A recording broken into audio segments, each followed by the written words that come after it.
trading another 75 million tons of green hydrogen per year.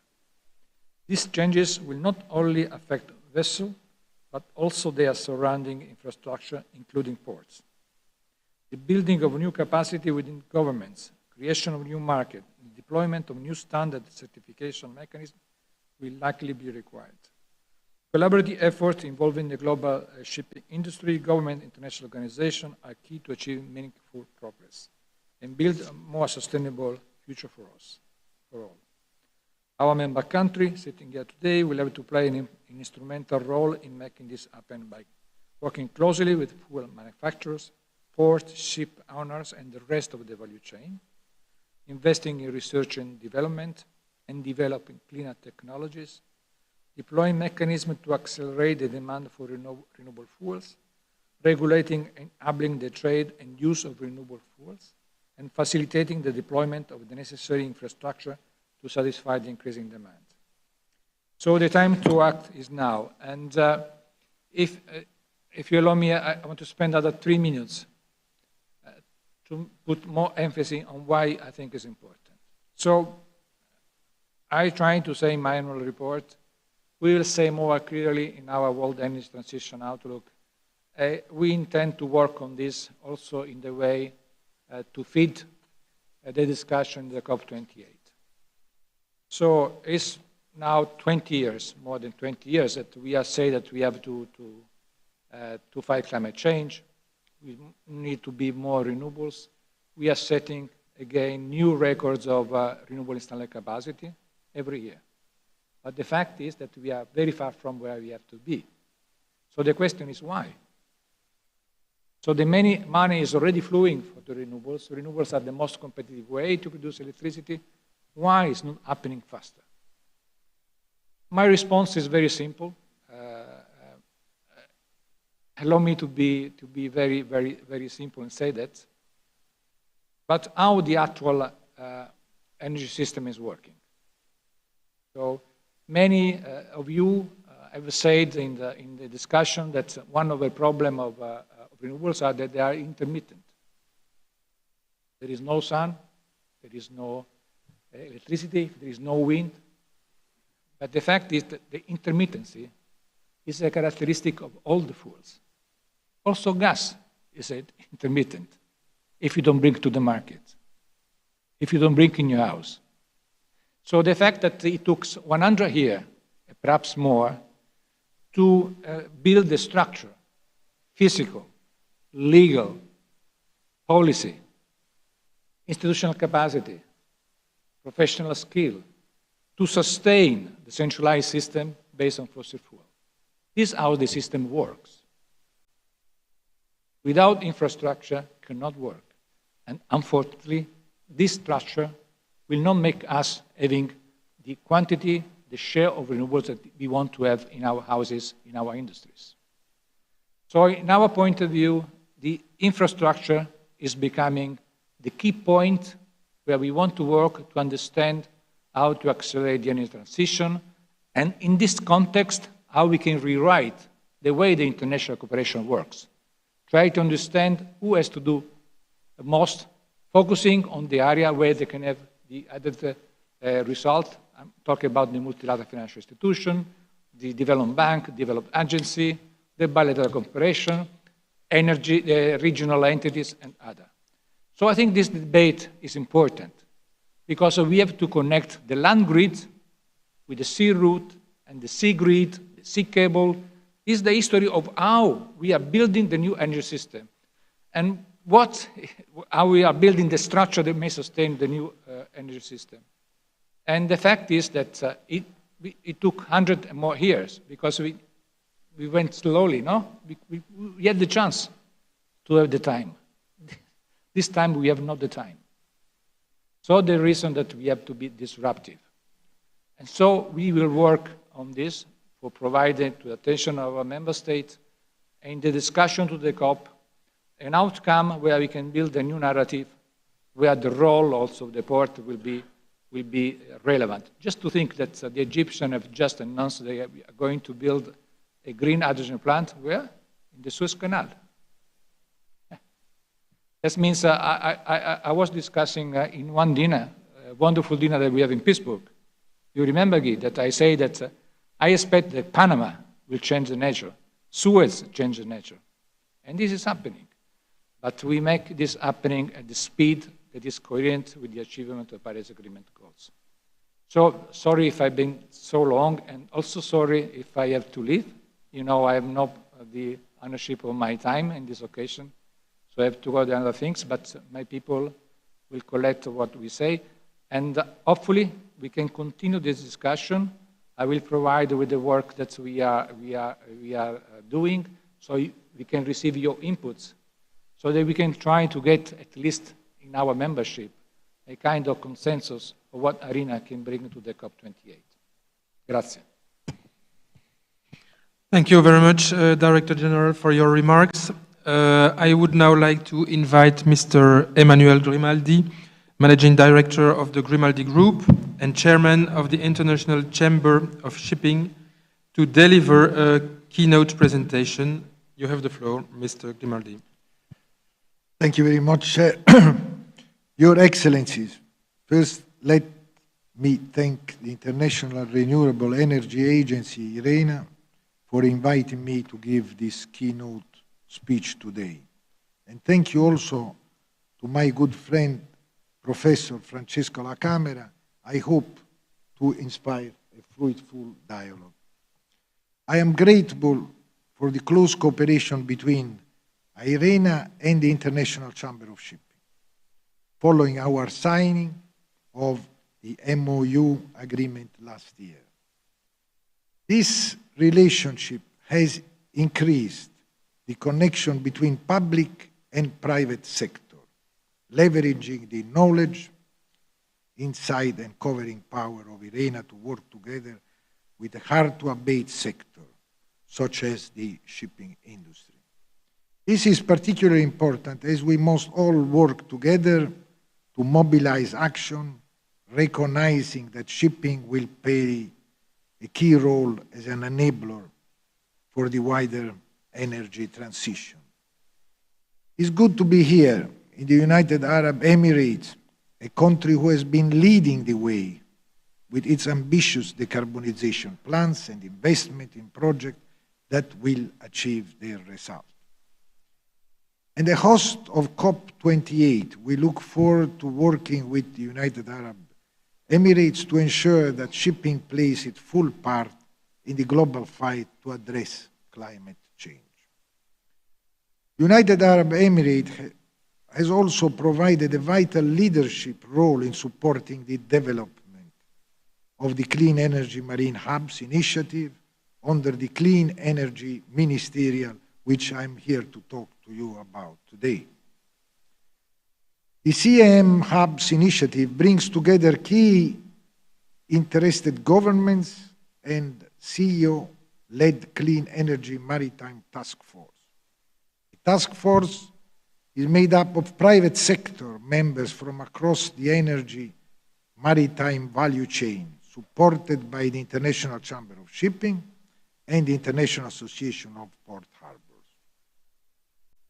Working with Clean Energy Ministerial and their member governments, we aim to accelerate the deployment of infrastructure and to de-risk the investment needed to ensure the world can have access to low-carbon fuels close to the port for the maritime sector to transport and use.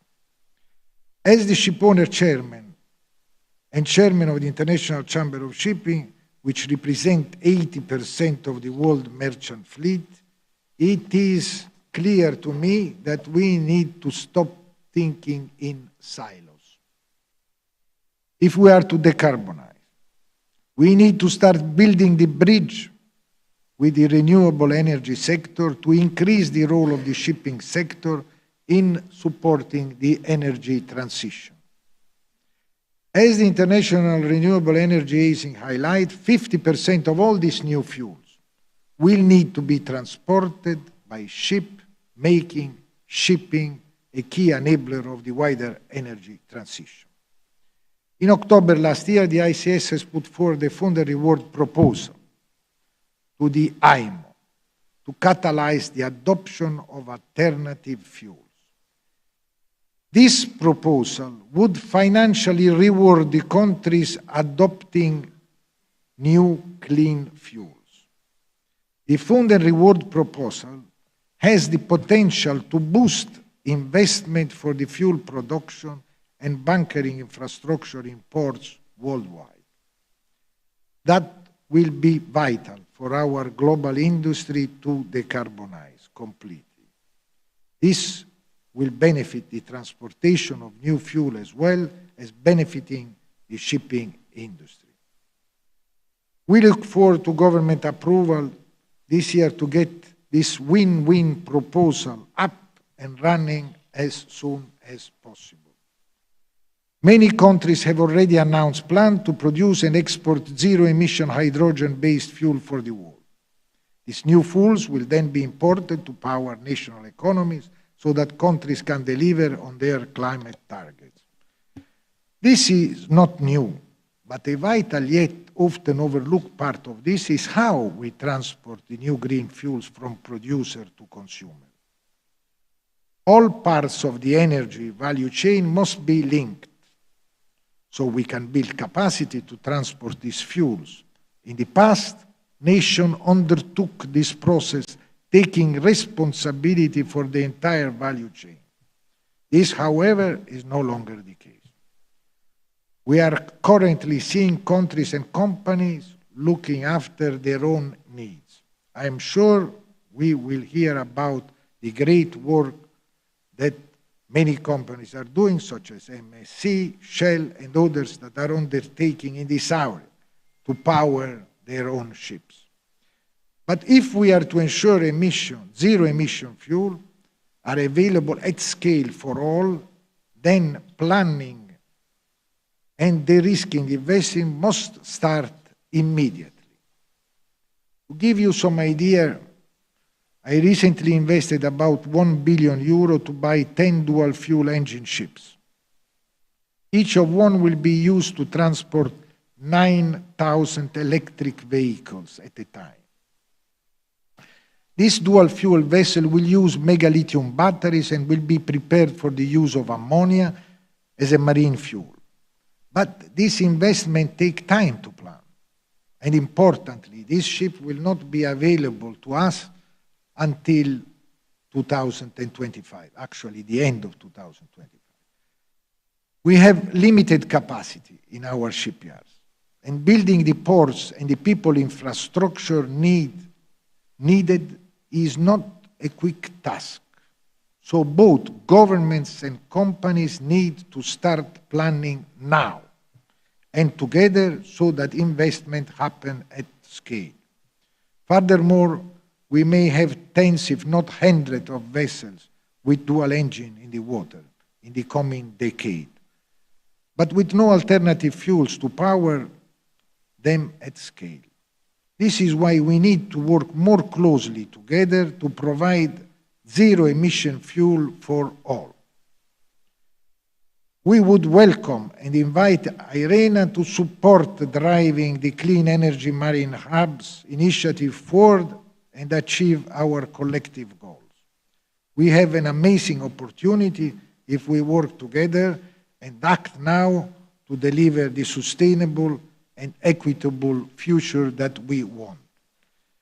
Thank you for your time, for having me. I look forward to the dialogue, and I am very much look forward to returning to the United Arab Emirates at the end of the year for COP28 and the second Shaping of the Future for Shipping Summit. Thank you. Dear Excellencies, ladies and gentlemen, dear will begin soon. We will now hear from Mr. Tom Houtekiet, Chief Commercial Officer for the Port of Antwerp-Brugge, who unfortunately couldn't join us today, but has sent a short message to set the scene. Could I ask the Secretariat to please play this video message? Dear Excellencies, ladies and gentlemen, dear friends. Let me first start with wishing you all a successful and prosperous year in good health. I regret that our travel schedules don't allow us to join physically today's discussion on the role the maritime sector as a whole, and shipping and ports in particular, will play in the world's endeavor of realizing the energy transition.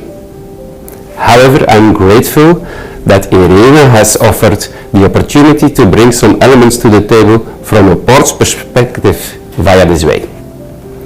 The Global Maritime Forum's Getting to Zero Coalition and other studies have made clear that 80% of the investment needed to realize the green energy transition in shipping will have to be made on the land side of shipping, and that also affect ports. In order to support the shipping industry to make that transition a reality, each partner in the maritime chain needs to take up its specific role. And for ports and facilitators and guarantors of global trade, this role is to provide in a timely way the establishment of the required infrastructure and regulatory frameworks that will give comfort to shipping lines to use these future fuels in a very specific operational environment. Hence, I welcome the increased transparency and openness we are experiencing from stakeholders across the maritime value chain to share progress, information reports and insights, as they are both critical to allow ports to attune their infrastructure investments, or to involve third-party service providers to plan and adapt or build the required infrastructure. Another example of how ports can impact the green shipping movement is by investing in greening their own fleet of service and operational vessels.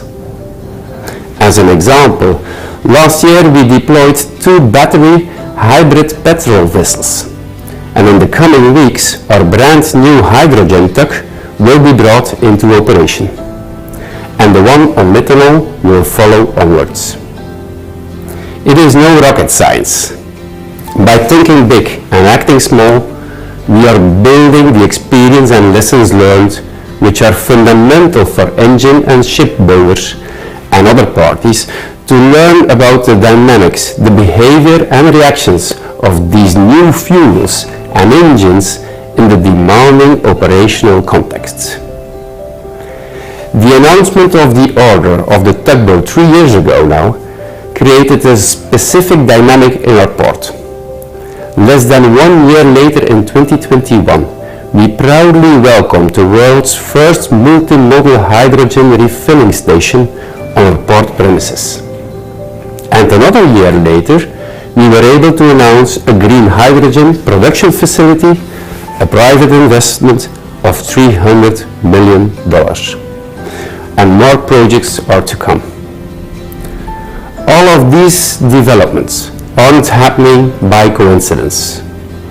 They are the result of exchanging ideas in an open and a confident way among like-minded parties that are willing to put their money where the mouth is. That's why we welcome IRENA's initiative to organize this roundtable. It contributes to the continuous dialogue among the relevant stakeholders, and it is instrumental in demonstrating policymakers and governments that things are happening today across the globe. But if we want to move things faster in pursuit of the 2030 goals, we need all the support we can get, regulatory and financially, to make a green maritime industry a reality. Dear friends, let me conclude by wishing you all a very fruitful discussion, and I'm looking forward to further engage with you all in the near future. Thank you. Thank you to Mr. Houtekit for its inputs. During this ministerial dialogue, we will hear insights from a high-level panel of speakers on the subject matter. This discussion will be moderated by Dr. Melinda Crane, Senior Political Analyst at Deutsche Welle TV. Thank you very much, Melinda. You have the floor. Thank you very much, dear Chair. Also, thanks to Chairman Grimaldi for his important messages, and my gratitude also to the Director General for his opening remarks. Good afternoon, Excellencies, ladies and gentlemen. From my side as well, a very warm welcome to this Ministerial Roundtable on Decarbonizing Shipping. I think we've heard very clearly our topic is a challenge of pressing urgency. In recent years, it's become almost automatic to term maritime shipping a hard-to-abate sector. But the fact is, and it's evident from what we've heard here so far today, the good news is this sector is absolutely on the move when it comes to zero-emission fuels, and renewable energy is absolutely part of that solution. As the Director General remarked, maritime shipping has a dual role to play here. It will be a source of demand for sustainable fuel, and by transporting green hydrogen, for example, but also other e-fuels, it will facilitate supply and thereby enable decarbonization in other industries. Realizing the potential of both of these functions, and again, it's a message we've heard from our opening speakers, will absolutely depend on significant innovation, on foresighted strategy and policy, and on close collaboration. And our panel is designed to explore how we can boost all of these. Specifically, we're going to be asking, firstly, how we ensure a sufficient and renewable and reliable supply of renewable maritime fuels. Secondly, how we can work together to build a market, fostering and accelerating demand for these fuels. And thirdly, how we can establish enabling frameworks to facilitate transport and trade, including port infrastructure, which has been emphasized several times. It is a great pleasure now to welcome our panel of leading public and private sector stakeholders from both the shipping and energy sectors. I'm going to keep the introductions brief in order to maximize our time for discussion. I begin with Saif Al-Meri. He is Managing Director of Abu Dhabi Maritime.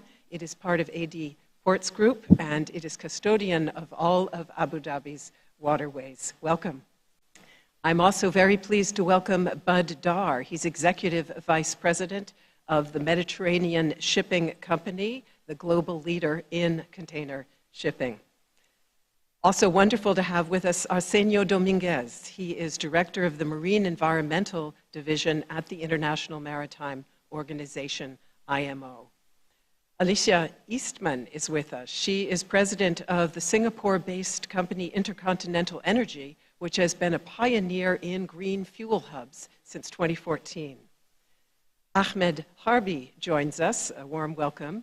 Director of Chartering and Operations at Fertiglobe, the largest nitrogen fertilizer and ammonia producer based in the MENA region. Great to have you with us. Lynn Lowe is CEO of the Global Center for Maritime Decarbonization, a nonprofit organization backed by Singapore's Maritime and Port Authority and other partners. Guy Platten is Secretary General of the International Chamber of Shipping, which, as we heard from Mr. Grimaldi, is the world's leading trade organization for ship owners and operators. Esben Poulsen is Executive Chairman of the venerable Greek shipping company Enisel Pte Ltd, with a 174-year history and a vision for the future.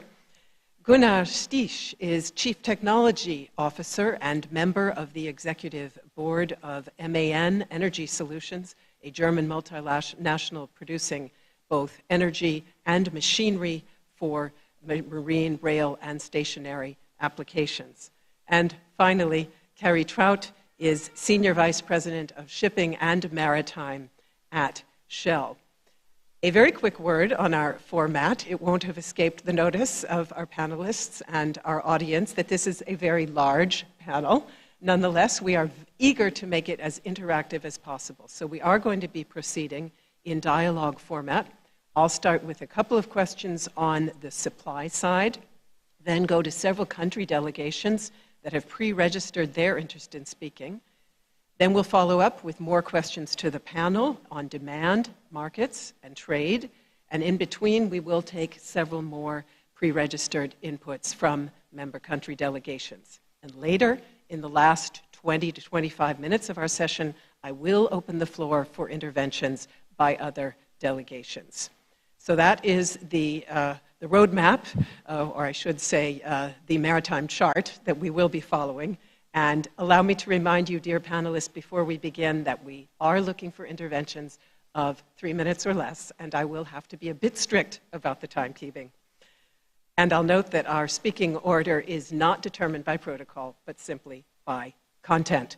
So starting with supply, let me go to Intercontinental Energy, which has multiple large-scale renewable fuels projects under development in Australia and the Middle East.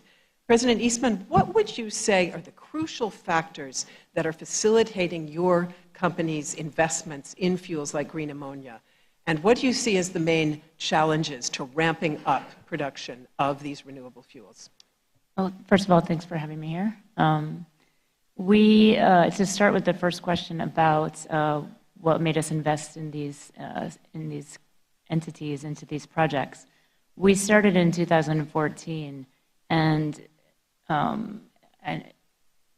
in response to what the Director General mentioned, the intermittency of renewables, we decided that we would look around the world for where we could limit that as much as possible.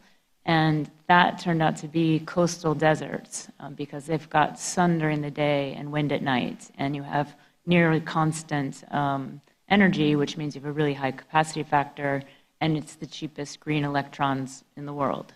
So it was a very easy call for us to select these, because no one else was really thinking about scale in this space. So we have 2 projects in Western Australia, one in Oman and one in Saudi. The smallest one is 6,500 square kilometers in terms of the land size. And total, it's about 200 gigawatts of upstream wind and solar to produce downstream about 40 million tons per annum of green ammonia. The reason that we were comfortable making that decision in the beginning is firstly because development in the beginning is not that expensive. But secondly, there are demand sectors for ammonia already, so we knew that we would be able to have markets available. But immediately we decided that using ammonia as a shipping fuel was what we really wanted to do. This is what we want to sell. This is the market that we're actually interested in, because we think it can make the most amount of difference, and it is one of the only real solutions for decarbonization of shipping. So in terms of going forward, I guess what is required for us, we've already brought in operating partners in 2 of our projects. BP joined the first project in Australia, and we just announced on Monday that Shell joined the project in Oman. And of course, that brings a lot of credibility to the projects and understanding that major projects can be finished. So I think people were I think that they were relieved that these large entities were involved and we would be producing large amounts of green ammonia. But nevertheless, these are still projects that are going to be project financed. They're going to need off-takes. So I really need to think about what the off-taker needs in addition to what I need. And all of that is soft and hard infrastructure that we've talked about before. It's port infrastructure, it's on land infrastructure, but it's also the regulations. And we need to see these regulations soon. They're safety regulations, certification from bodies like DNV and ABS, IMO regulations about when we need to meet these decarbonization targets to be a little bit ahead. And I know that they will come out with sooner targets. And I think obviously there needs to be vessel redesign, a number of different items that need to occur in order for green ammonia to be used as a shipping fuel safely from the point of its production through to being on board, bunkering, and then its final destination. So all of those things have to be in place in order for us to really have a market and to produce. And for us, we already have these gigantic projects at scale, but we really need more. I mean, we are just a drop in the bucket of what the shipping industry needs.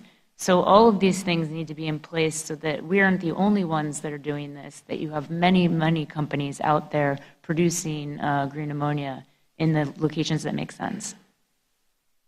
Thank you very much to President Eastman for those remarks. Let me go over to Shell Senior Vice President Traut. And Shell was, in fact, among the first of the majors to commit to net zero emissions by 2050. To that end, you are also developing a whole palette of green technologies from fuel cells and hydrogen to biofuels. How big do you think the market share of renewable fuels will be in 2030, 2040? Yeah, thank you, Your Excellencies, ladies and gentlemen. Certainly, thank you to ARENA for the invitation to join this session today. As you mentioned, Shell has many roles in the shipping sector. We're an energy and fuel supplier, we're a ship operator, we're a charterer, and we're a development of technology solutions to support decarbonization.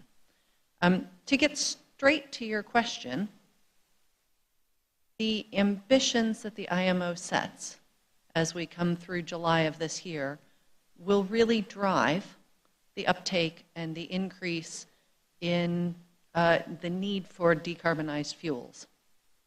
If you look today and we assume a net zero of 2050, which is not the target as it stands, but let's assume that, then we see a need for the share of low carbon fuels to reach 15% by 2030, with at least 5% zero carbon fuels by 2030, 40% by 2040, and 60% by 2050. So a real rapid, accelerating increase in the need for decarbonized fuels. Thank you. And because you were so concise, let me just slide in a very quick follow-up question, if I may. Because, of course, Shell shows that conventional fuel producers can leverage existing know-how in order to start moving into the renewable fuels space. Can you tell us a little bit more about what is key to be able to make that transition?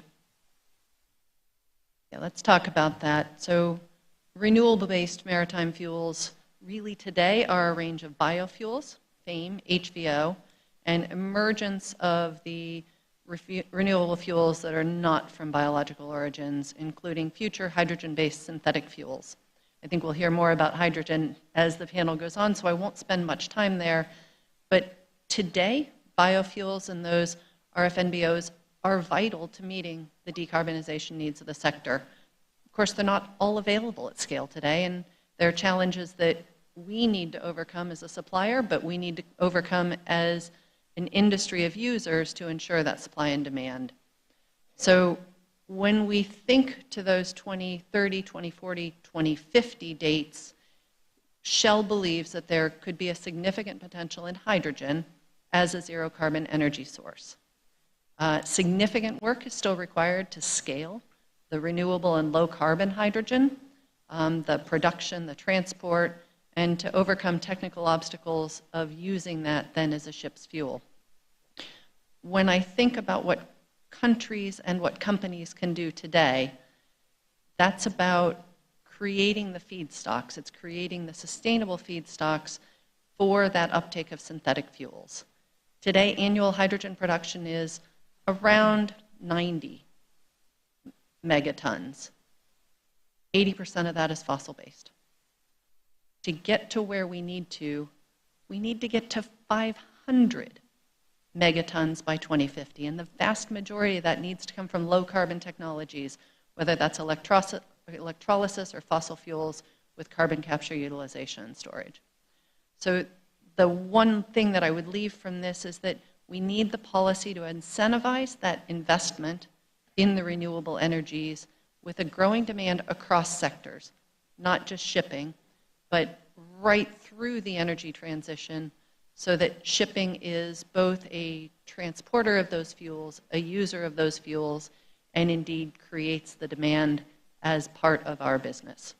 So incredible growth over the next couple of years, incredible opportunities for companies such as my colleague with Intercontinental Energy and the work that we will be doing together, incredible opportunities for companies such as Shell and many of the nations and ports that are represented here today. Thank you. Thank you very much to Carrie Trout. Let me go to IMO Director Dominguez now, and we've heard it emphasized a number of times that policy is going to be absolutely key for shaping both supply and demand. Several important amendments to the International Convention for the Prevention of Pollution from Ships, mandating improved energy efficiency and CO2 reduction, have recently entered into force. The cross-border nature of shipping clearly makes global rules and standards an absolutely key market driver. Yet at the same time, countries and companies differ widely in terms of their resources and their capacity.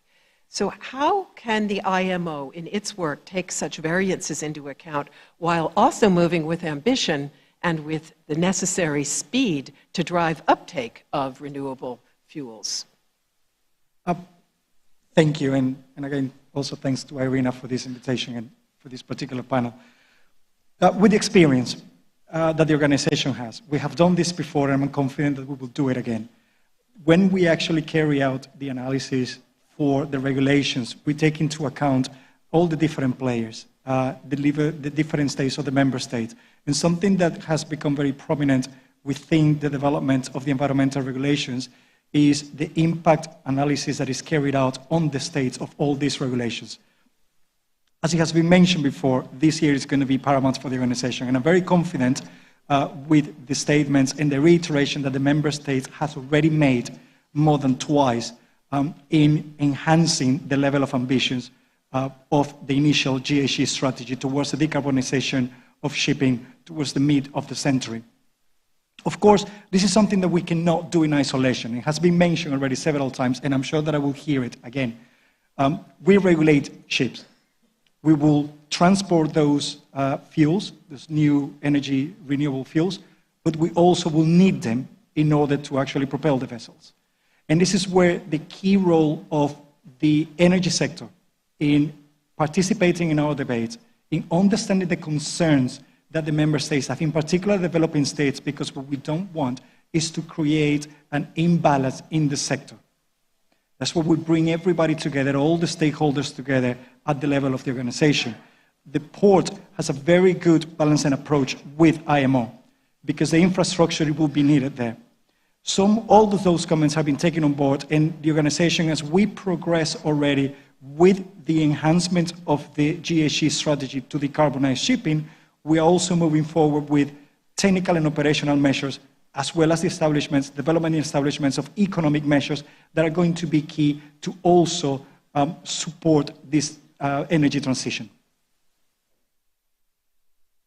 Thank you very much for that. And we will hear more from our other panelists a little bit later on, including, of course, ports. But let me now go to a first set of pre-registered comments and questions from country delegations. And dear delegations, I will also put in my timekeeping request to you. Please do remember that intervention should not exceed 3 minutes because, of course, we do want to try to bring in as many as possible. So given what we've heard so far, I think it would be of great interest, if you care to share them, to hear your thoughts on how best to enable development of renewable maritime fuels, as well as whether you're considering strategies to address potential competition amongst different sectors, and whether you aim to support a certain type of renewable fuel or pursue a multi-fuel strategy. I will now begin with Spain, and Teresa Ribera, the floor is yours. Wonderful to see you again. Thank you so much, and I'm very happy to join this panel, and I was quite happy to hear the introductory comments being made by the three speakers. I would like to underline one message that I think is quite strong. Everybody has a must in this exercise, a role to play in this complicated exercise. And then, of course, Ports have much to say and much to do because they can provide infrastructure, they can provide the recharging capacities to provide renewable energy solutions for shipping. Shipping must do a lot, and I guess that it's not shipping companies on their own, but I wonder how we can build something that provides additional transparency and responsibility for those dealing with the cargoes. So those committing the export and the import, the transportation of the maritime goods, something that provides elements for showing the difference in terms of emissions when you sign a proper clean contract or a cleaner contract and facilitate the proper education of the final consumers on why this matters. And yes, I think that this should be dealt with at the international level, in the International Maritime Organization, as it has been coming up along the last years. Still much to do, but much improvement has been made among the different private associations and companies, and among the different suppliers and providers of services and energy solutions. We in our country are committed in the different aspects dealing with this issue, because we are a maritime country, because we have a very relevant shipping business, and because we think that we can play a relevant role in providing solutions. So the ports do have their own strategy to ensure that they can provide 100% renewable electricity for the services that they provide, and by 2030 an additional renewable energy solutions, including renewable hydrogen, in the time to come. So much effort has to be made, and as I said, the difference should be underlined when the different players, the different buyers and sellers, suppliers, should be doing this. There are specific projects in the ports, the OPs, master plans of onshore power supply systems, but also the creation and dedication of green hydrogen, its operation in some of the main ports of Spain. Dealing with fuels, we intend to build some new green fuels capacity, and we have been lucky to be identified by some investors to provide some good, what I would say, flagship projects with Maersk to develop some concrete solutions with Cepsa, so an oil company providing some solutions dealing with green hydrogen in the south of Spain and the main ports of Algeciras and Huelva. We intend to build and to provide renewable ammonia, methanol, and renewable hydrogen. As I said, always thinking in the recharging capabilities and capacities that we need to develop. And I think that it is important to be sure that we count on the appropriate regulatory framework. The continental, the regional side helps a lot to be complementary to the international regulation. To me, it is also very important to stay committed at the national level. It is curious because normally port authorities are quite independent bodies. They can do much independently of what is the national framework regulation that they count on. But I think that policy regulations do help a lot.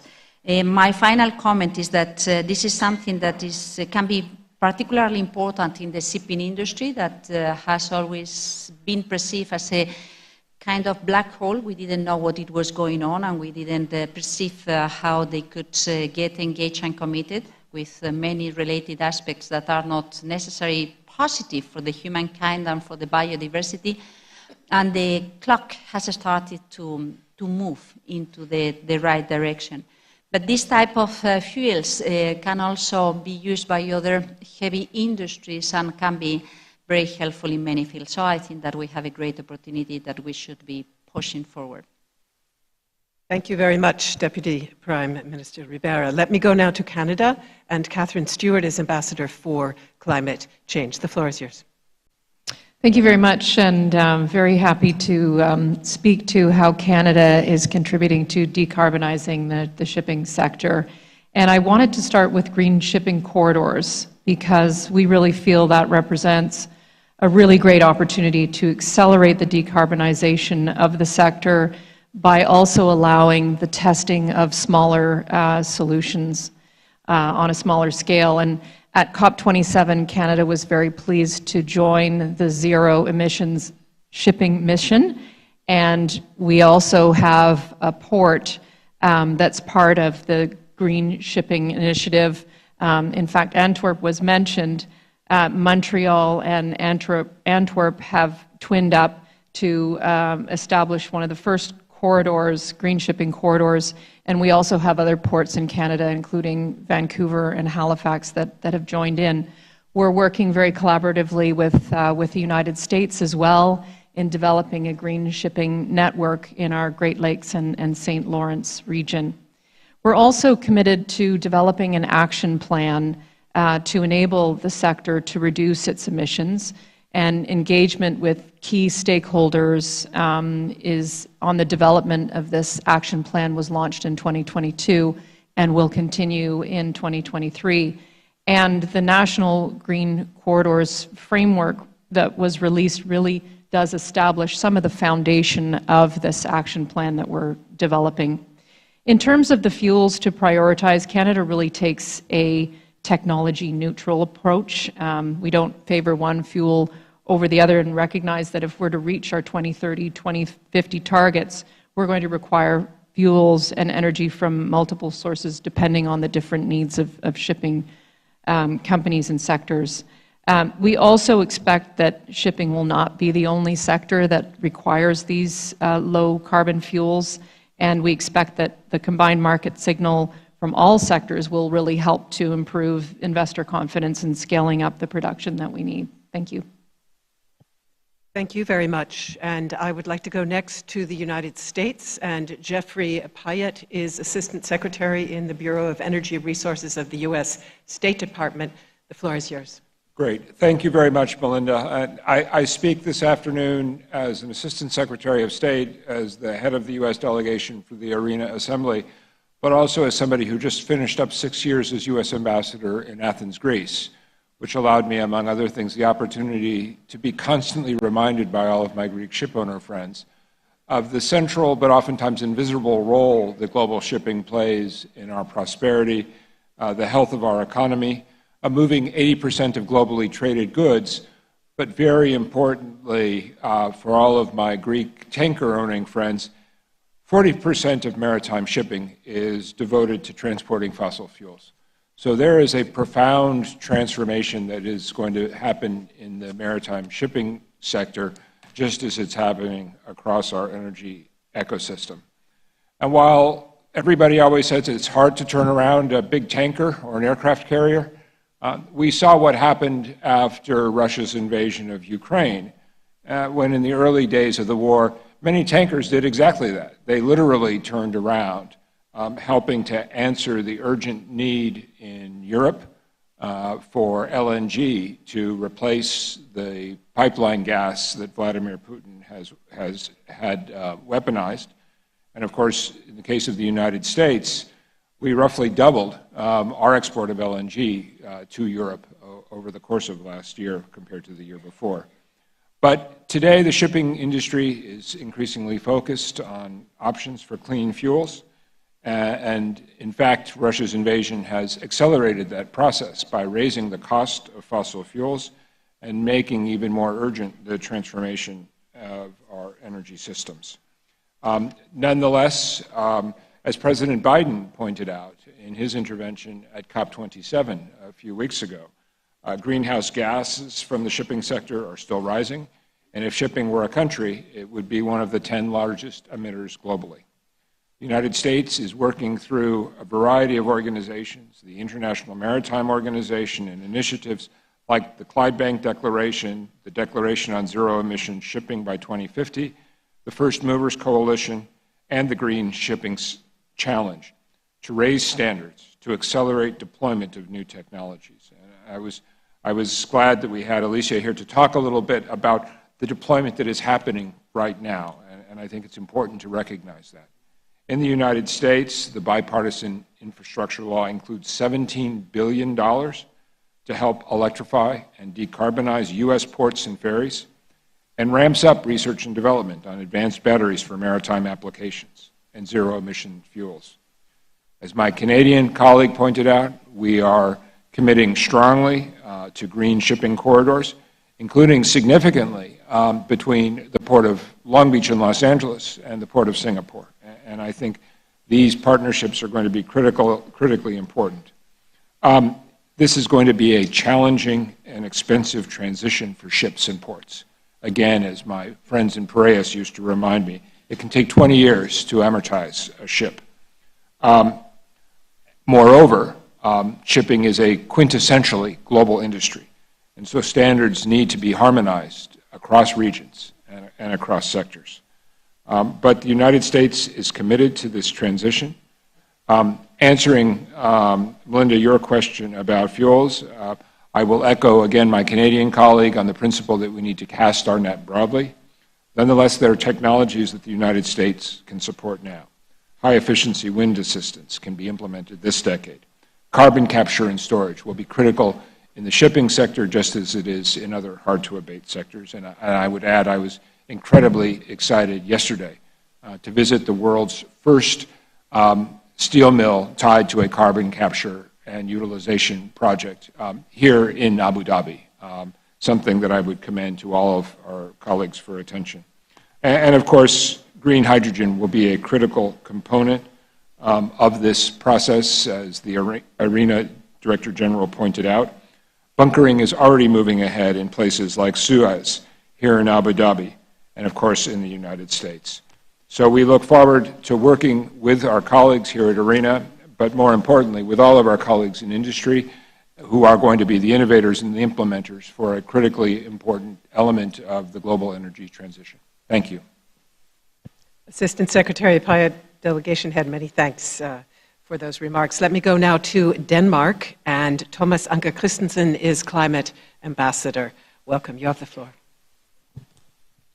Thank you very much, Ms. Crane, and I'm sitting here and reflecting a little bit on the last discussion on a similar topic we had in this room in 2020, which was about green hydrogen. And at that time, green hydrogen was the new big thing. And it's quite amazing that now, 3 years later, we are, in fact, talking about what the use of green hydrogen is for in decarbonizing one of the most important sectors in global industry.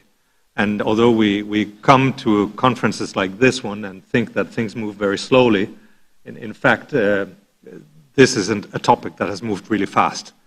And when Maersk announced their decision to be net zero by 2050 at the UN Secretary General's Climate Summit in 2019, they went way ahead of the whole sector, and nobody thought it could be done. At the SG's Climate Summit in 2019, they launched something called the Getting to Zero Coalition, which at the time was joined only by a few other companies in the industry, I think, including Man Energy Solutions and maybe a few others, working with the World Economic Forum, the Global Maritime Forum, and a few others. And that has sort of spread like rings in the water into what is now a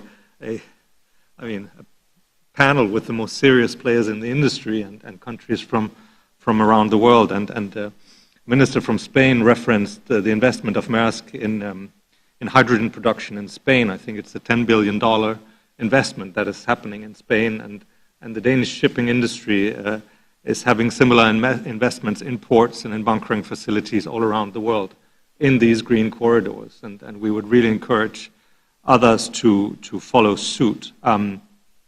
We are very happy that with the United States and the Marshall Islands, we managed to launch the carbon neutral shipping call in Glasgow in 2021, which is a call for the IMO negotiations, for the IMO negotiations to lead to a net zero target for 2050, and we do encourage all governments here present to join that work. It is progressing slowly. We do think we will land that agreement this summer, but we're not there yet. And I would just say, from an industry perspective, the kind of policy certainty that we can give to the whole panel by setting that target of net zero in 2050 is really important.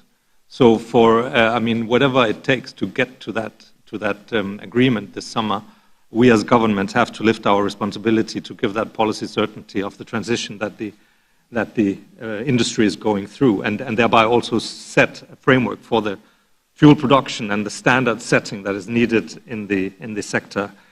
You ask, Madam Moderator, about the fuels and how we see that developing. Of course, it is a public-private partnership to massively increase the fuel production to where it's needed for the industry to be, and it's that signaling back and forth. I think the lady from Intercontinental Energy talked about that you can now do your 200 giga because you think that the demand is there. But right now, as of today, the demand is not there. There's not, I mean, Maersk's first ship will be sailing this year. It's being built in Korea, but that will be the first dedicated ship to green methanol. So we are looking probably at a very steep curve of increased demand over the next few years. But as of today, it's still, the certainty of the demand is still a question mark by some in the industry. And I think that's where we need that policy certainty. And with that, we then will start to invest also in e-fuels, where hydrogen will serve as the base. And hopefully we can accelerate that transition phase as fast as possible. With that then also comes the need for safety measures for trade and transport, including in the ports where the fuels are bunkered. Some kind of global standard setting for all the port managers needs to be done, and we are not there yet, but that work has to be done also probably within the IMO.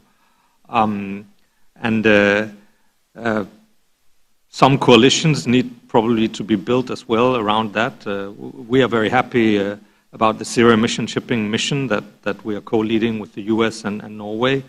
And that also has a port and harbor dimension, I feel. And finally, on the green shipping corridors and the Clydebank Declaration and the work that we are doing with colleagues in the US and Canada and many other countries, that is really, really important to get that signal of these select routes moving, so that we can target the right investments both in land and sea-based solutions, both in shipbuilding, ports and harbors, because it is an industry-wide transition that is needed. And maybe, at least in Northern Europe, we are experimenting also with regional cooperation around these corridors. So we are trying with the Nordic green shipping corridor that involves the Baltic Sea countries and is also anchored within the Nordic Council of Ministers, that also then reaches into zero-emission ferries and battery-driven transport. But it is an enormous transformation of the whole industry that is happening at very high speed now, and that needs really the whole value chain to come together. Thank you very much. Ambassador Christensen, thank you very much. Let me now go back to the panel and let's move on to demand and pick up on what we just heard there. I'll ask Executive Vice President Dar of Mediterranean Shipping to comment. We heard Shell's projection of where they think supply needs to go. What level of demand are you expecting, Mr. Dar, when it comes to two different dimensions? First of all, demand from the shipping industry itself for renewable maritime fuels, and secondly, overall demand for the transport of renewable fuels in connection with other sectors and applications. We've heard a couple of numbers put out there, but for you as a global leading container shipper, how do you see it? Well, thank you, and thank you everyone for the opportunity to be here today and join you and share some thoughts on this critical subject. This is not a subject that we can just think about and aspire to and make statements about. This is a subject we have to succeed on. We won't be judged on the best soundbite or the best aspiration or the next pronouncement. We're going to be judged on, did we actually decarbonize the shipping sector? And I can tell you, as a very active member of that sector, not only my company, but me personally, have observed a profound commitment towards decarbonization of the sector in a remarkably short amount of time. They've realized that it is possible, committed to net zero for 2050 or some form of zero for 2050 across the industry, committed to carbon pricing globally and an economic measure globally, committed to using some of those proceeds to fund not only a just transition, but also fund the R&D that's necessary both on the fuel development and delivery side and the side of actual consumption of the fuels. So the commitment is there. It's a strong one. It's palpable. Mr. Grimaldi's comments spoke to it very eloquently, I thought. So to your question specifically about demand, on the demand side for shipping itself, what we're really talking about today is roughly 300 million tons of conventional fuel. And if you assume, and it is kind of a broad assumption, that improvements on a continuing basis in energy efficiency will balance out a growing need for shipping services, and we are a conduit for trade, so we are really synced to the demand for trade. If you make that assumption, then we need basically the conversion of that to alternative fuels that are net zero or near net zero, and most of those fuels will come from either biomass or they'll come from electric sources. They all have some density challenges with this, so when I talk about 300 million tons of conventional fuel, if you're talking in terms of weight, generally speaking, you're talking about a much higher number with regard to the volume that's needed measured by weight. Then when it comes to the carriage, I'm a believer in the estimate of roughly 50% of the world's needs need to be transported by shipping. If you think about it and you look around the room here and you look at the event itself, there are many representatives from developing countries that are nowhere near the major trade hubs, which is where the largest consumption, I think, is going to be, where the population centers are. What I can tell you is I believe that our industry will be there to meet the challenge. If the demand signal is there for the services, we'll carry what needs to be carried, and we can be that link between developing countries that have the right climatic conditions to produce these e-fuels or e-fuel feedstocks, such as electric produced hydrogen, and also matching it up with the consumers themselves, whether that be shipping or the broader population. I will say we're roughly today 2 to 3% of the problem. We need to fix that problem. We know that. But I think we, through transportation of the fuels and our commitment to being early adopters and deployers of technology, can be far, far more than that in way of percentage of the solution. Thank you.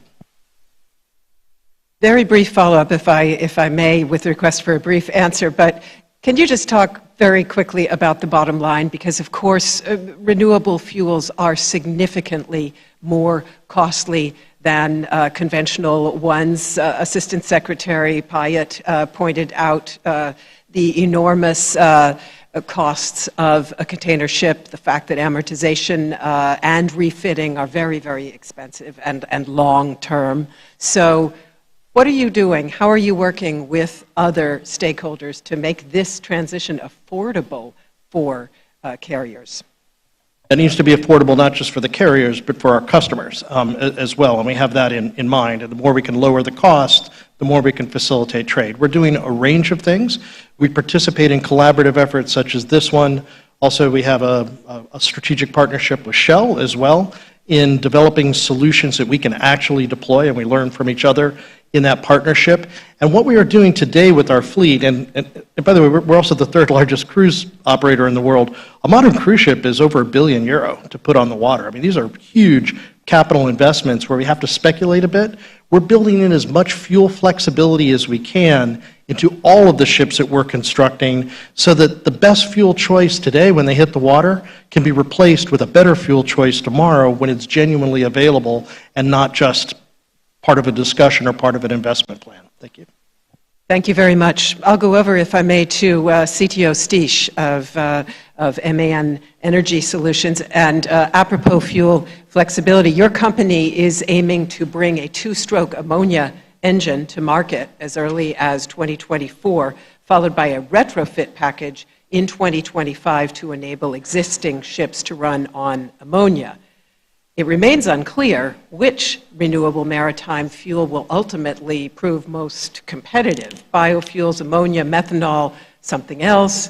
So I wonder what that means for suppliers like your company, how you can develop new propulsion technologies at the pace needed to decarbonize this sector in the face of uncertainty. Well, thank you for the question. And to be extremely brief, we see the future definitely as a multi-fuel future, not a one-fuel future. And I will come to that in a minute. I would like to stay, though, to make you understand what drives us. We, MAN Energy Solutions, are looking back at a 260 years history of technological experience and excellence. And it was Rudolf Diesel in 1894 who invented the engine named after him at our factory, at our premises. And the diesel principle is still indispensable in shipping in the future. Of course, it's not about fossil fuel oil anymore in the future, but we are talking about renewable, low-carbon, carbon-neutral fuels. And we are convinced that we do have the technology, the experience, and the skills that it takes to drive decarbonization of shipping. We have invested heavily in recent years into engines burning these clean fuels, and we will continue to do so in the future. If we look at shipping, it plays a key role in connecting our global community, in creating wealth and economic growth, as it transports 80 to 90% of global goods transported around the world. And it is the most efficient and lowest carbon transport option there is. Nevertheless, it still is responsible for 3% of global greenhouse gas emissions, so there is a need for action. And that action needs to include both new build vessels and existing ships. And we are active in this. Let me give you a few examples. We have brought a methanol burning engine to the market, which is sailing since 2016 on a methanol carrier, actually. Today, it is approximately 20 engines running on the sea on methanol.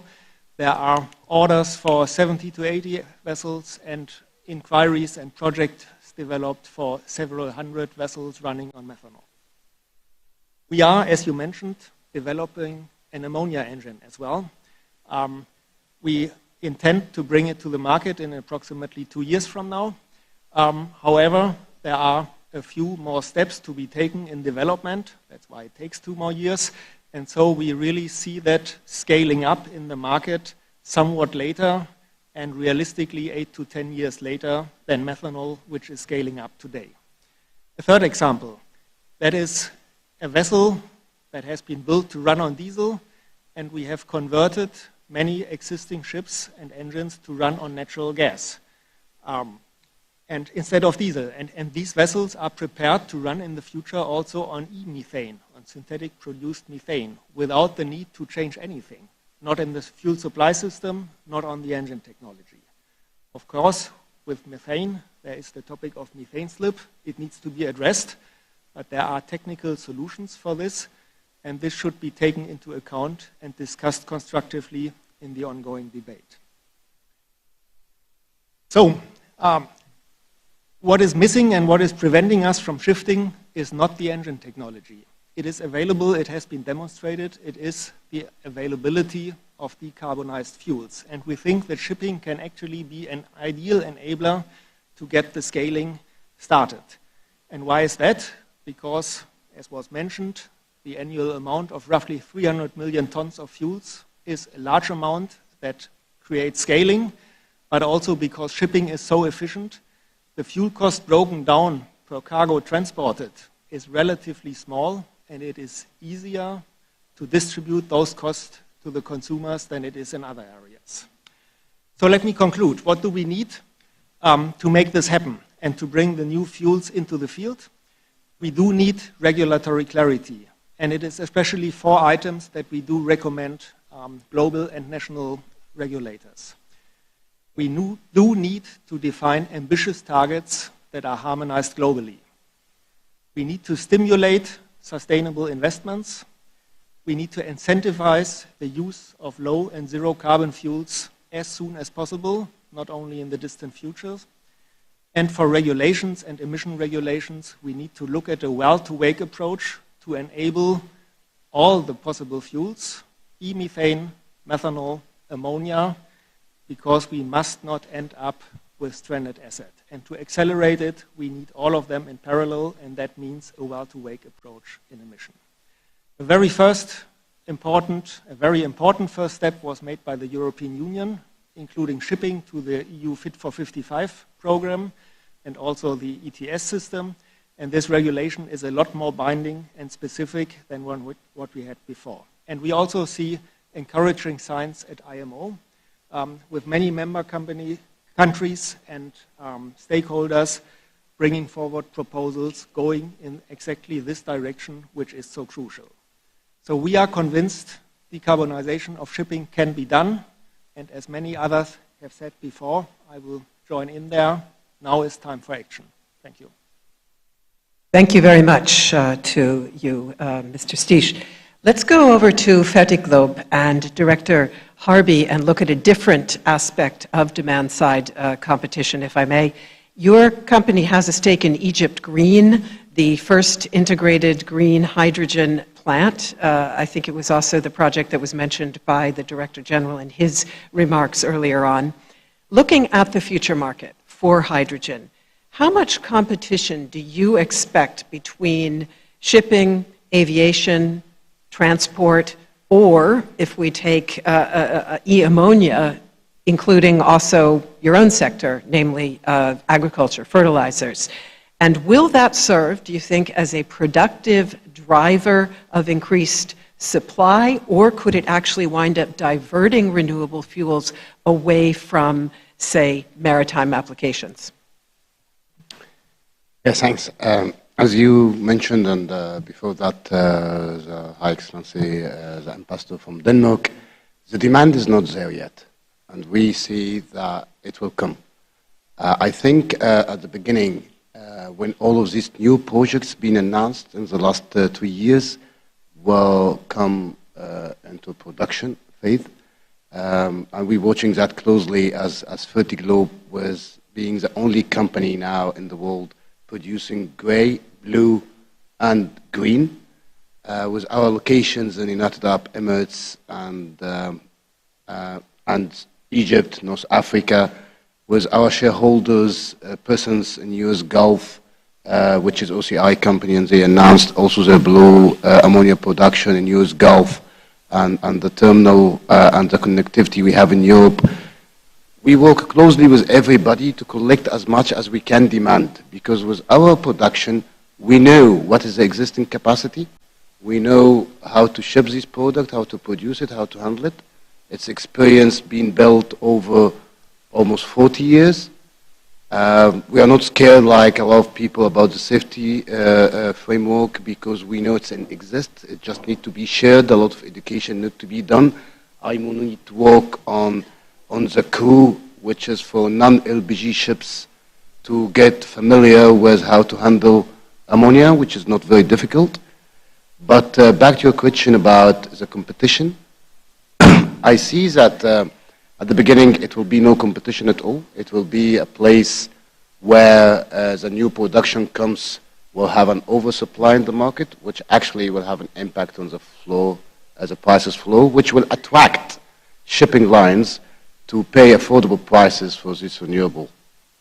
And that will build up by the time where we see that the price flow is attractive and no competition to the fertilizers, which is actually very, very much needed for the food security and starvation, to avoid starvation, that this energy sector will benefit from the existing infrastructure, and that will create synergy to help everybody to step into the market. And when that happens and supply and demand get into a certain point, there is equilibrium, that will attract investors to invest and allocate funds to build more capacity to capture the demand. So I think it will work hand to hand at the beginning. We are not scared about the supply at the beginning. It later might be a point of concern, and it will happen that the competition we will be seen between the fertilizers and the energy sector, including the marine fuel. But when that happens, it will attract more investors to come into the market, you know. So this is simply how we see the future few years. And I think everybody needs to work closely on the regulatory framework. A lot of members here today, they mentioned this word, which we also internally in Fertiglobe and with our shareholders, we talk about the regulations framework a lot, because it will attract the investors to invest, it will attract the buyers to have the demand appetite, you know, and it will just make everybody rock and roll. Thank you very much for that. And let me just, I will continue in a moment, but I don't want anybody to miss any word of what's being said. So, dear panelists and also dear delegations, please ensure that your microphones are very much pointed toward yourself when you speak, because I don't know about others, but I'm having a little bit of dropout from time to time. Let me go now to the International Chamber of Shipping, Secretary General Platten, and clearly, we've heard it again and again, international collaboration amongst different stakeholders is going to be absolutely essential to address the challenges that we're talking about. Now, together with other partners, and it's also been mentioned earlier, the ICS has launched the Clean Energy Marine Hubs initiative. I know that you see this as a potential game changer in terms of both supply and demand of renewable fuels for the maritime sector. Can you tell us why? Thank you, and thanks very much to Irina for this opportunity. I think let's not underestimate the scale of the transformation ahead of us. It's massive. Not just to decarbonise the maritime sector, but to decarbonise the world, it's going to require at least an 18-fold increase in renewable energy production. By Irina's own report, 50% of that production is going to have to be transported by fuel from the people who produce it to the people who are going to consume it. So therefore, in order to achieve that, it's so important that we do not work in silos. We must focus not just on our industry or country, but we must be cross-sectoral and international with our actions and investments. Because I think if we get these investments wrong, the impact on the supply chain will be massive. We're going to need new ships to transport these fuels, and that's going to require huge financial investment. And of course, these ships, as my chairman said, take time, not just to design, but also to get the slots in the shipyard and to build, many years in fact. So we need those strategic thinking now. The Clean Energy Marine Hubs initiative, it's the first of its kind. It's bringing the public and the private sector together in order to support government and private stakeholders in establishing hubs for clean fuel to be produced, transported, and used at scale via shipping. The initiative is about breaking down barriers between different industries and governments to collaborate and to come up with solutions for the collective challenges we all face. We believe this could be a game changer, not just for the maritime sector, but for all parts of the value chain. It is going to be the link between energy and maritime to make the shipping and use of clean fuels for the world a reality. The production of zero-carbon fuels provides economic opportunities for all, and investors should be confident in those opportunities for that production. De-risking investment is a key objective of the SEM Hubs initiative. As long as risk remains high, private sector and governments will not want to invest, and we will not make much progress. As has been said by other speakers, the future, we believe, will be multi-fuel, and there is not a one-size solution that fits all. This must be taken into account when looking at port infrastructure, types of vessels that will be transporting the fuels. If there is not sufficient alignment between importers, exporters, ports, ship owners and governments, there is a risk of severe supply chain crunch if we find ourselves unable to transport these fuels because of lack of appropriate infrastructure.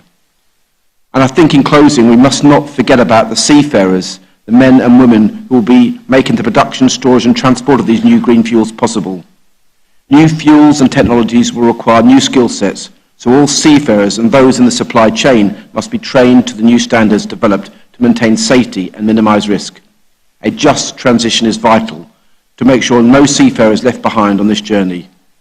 The Just Transition Maritime Task Force, which we established in conjunction with the International Transport Workers Federation, UN Global Compact, IMO and the ILO, estimates that approximately 800,000 seafarers will be due for carbon upskilling by the mid-2030s.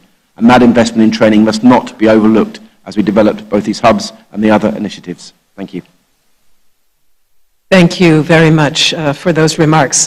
Let us now return to country delegations for pre-registered comments and questions. And perhaps some of you would care to pick up on a couple of the points that we've just heard in regard to demand, namely whether your country, for example, is considering that renewable fuels for shipping might also be demanded by other industries and how you're triangulating that, and whether you're considering harnessing synergies between different sectors for the use of renewable fuels. And again, 3 minutes at most, please. We are running a bit late, so very grateful for timekeeping attention. I will start with Germany, if I may. Stefan Wenzel is Parliamentary State Secretary in the Federal Ministry of Economic Affairs and Climate Action. Welcome. Yes, thank you very much. It's a very interesting discussion here and very important for future, because shipping accounts for the large share of world oil consumption, and I think it's also more than commonly assumed. And the decision about the future fuel has a big impact also for other industries, because the shipping industry needs a big amount of that. And so I think if we build up an infrastructure, for example, for green methanol or for green ammonia, it will have an impact also for other industries, because we will not have a harbor where we have 3, 4, or 5 different fuels, and it will be cheaper for everybody to have less than and to see what the best and what's best helpful for our shipping industry and for transport. And I think we'll see some other developments in the future time. For example, we have a lot of countries with a lot of ferries, and we will see electrifying ferries. For example, I think Norway is going ahead with that, but other countries maybe too. And a couple of years ago, President Macron from France mentioned the idea of slow steaming. That might be not for every transport the right way, but it could save up to 40% of the consumption of a transport if you steaming a bit slower. And we will also see support from wind power. For example, we do research on Flender rotors you can put on the ship, and you can save up to another 30 or 40% of the energy you use. So we could be very much faster, and we could save we can save up to 75% of the emissions we have in the moment. And that's a big contribution for our problems we have with our climate emissions. So I will thank very much Irina to bring us together here and to discuss these future items. Thank you very much. Thank you very much, Mr. Wenzel. We go on now to Belgium, and Jean-Yves Sallier is advisor to the Minister of Climate, Energy, Mobility and Infrastructure in the Walloon region. Please, you have the floor. Thank you, moderator. Belgium is at the heart of Europe's biggest logistical hub, with world-class ports such as Antwerp, as you know. So from a strategic perspective, as a shipping nation, Belgium sees sustainable maritime development as a unique lever to ensure economic growth and prosperity for all, and is also convinced that shipping should contribute to the achievement of the goals of the Paris Agreement. As well, we believe that international maritime shipping will play a role in enabling the global trade of green hydrogen for the decarbonization of other sectors. Moreover, we are convinced that ports have a pivotal role in the energy transition of their hinterlands. This could be by bringing on land renewable energy that arrives by ship or that is produced offshore, or by being hubs for the production and transformation of renewable energy themselves. From an operational perspective, let me just give two concrete examples of what is in practice going on. Firstly, Belgium signed the Clydebank Declaration that was mentioned before at the COP in Glasgow. The aim, as you know, is to support the establishment of green shipping corridors which have zero-emission maritime routes, and the aim is to have set up at least 6 such corridors by 2025. And in practice, for example, the route between the port of Gothenburg in Sweden and North Sea Port Ghent in Belgium will soon become a green corridor. Currently, the two ports are making the necessary adaptations to infrastructure, including sustainable fuels bunkering operating regulations, as well as by increasing discounts on port dues for ships using cleaner fuels.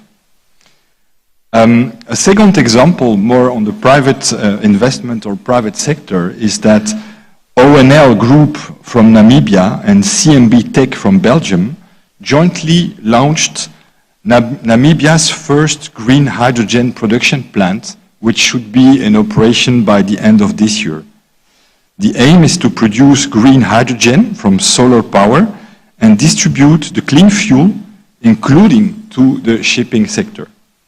Depending on the results of the demonstration plant, a larger scale production plant will follow in a second phase and possibly using ammonia as transport fuel.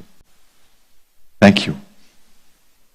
Thank you very much. And I'd like to pass the word now to India. Rajesh Kumar Sinha is Additional Secretary at the Ministry of Ports, Shipping and Waterways. You have the floor, sir. Thank you, Moderator Madam. Chairman of the session, Vice President of the Assembly, sir, distinguished ladies and gentlemen. Since I come from the government, I'll be presenting what the policy of the government is.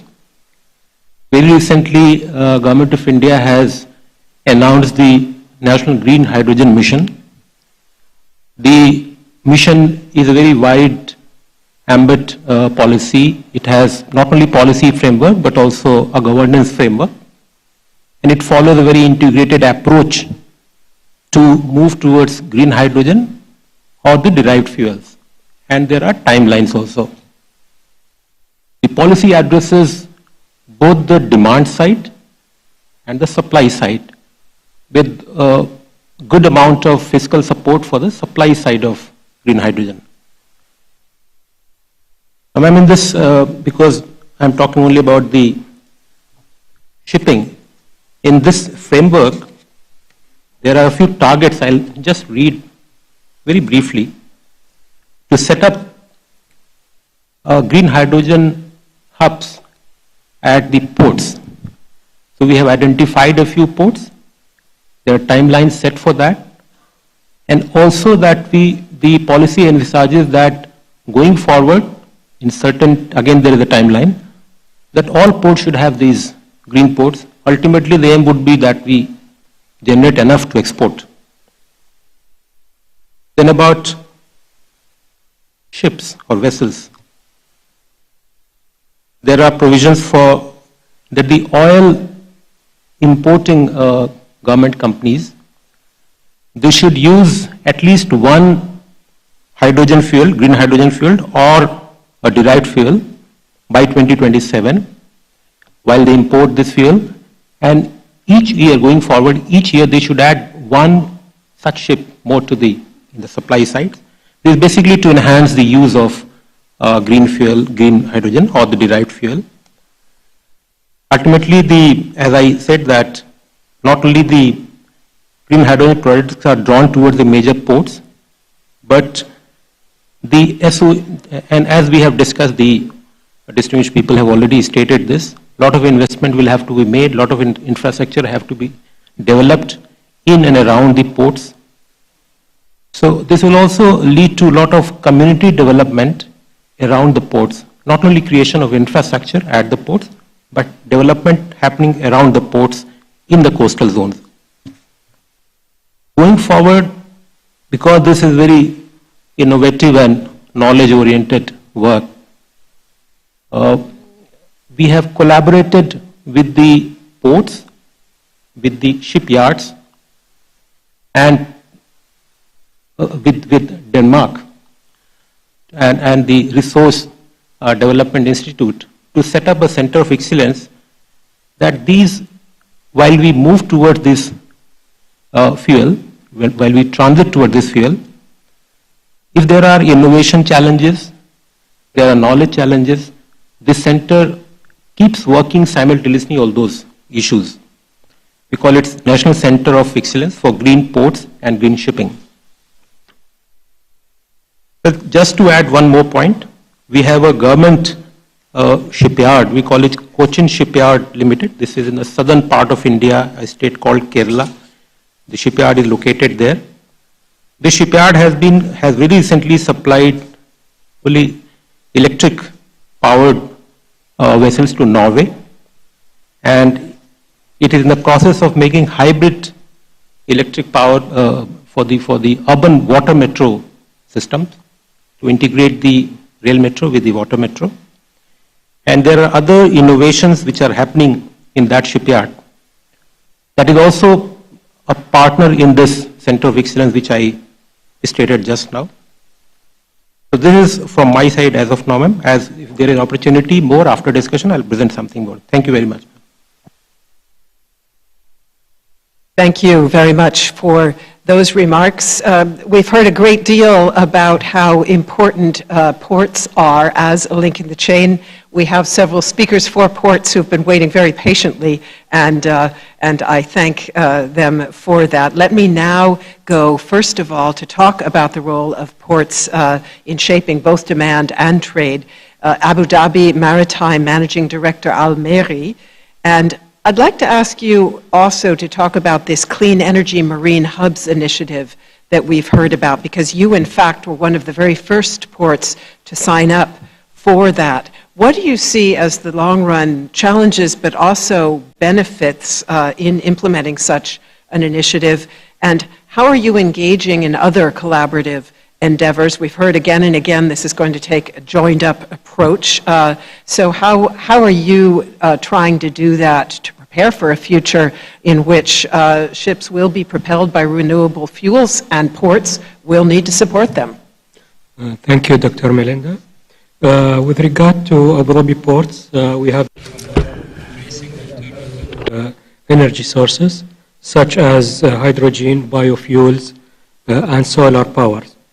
With regard to the shipping aspect, like many maritime organizations, we are preparing for multi-fuel landscape to meet the requirements of different vessels, given the lack of industry consensus of which alternative fuel will become the standard.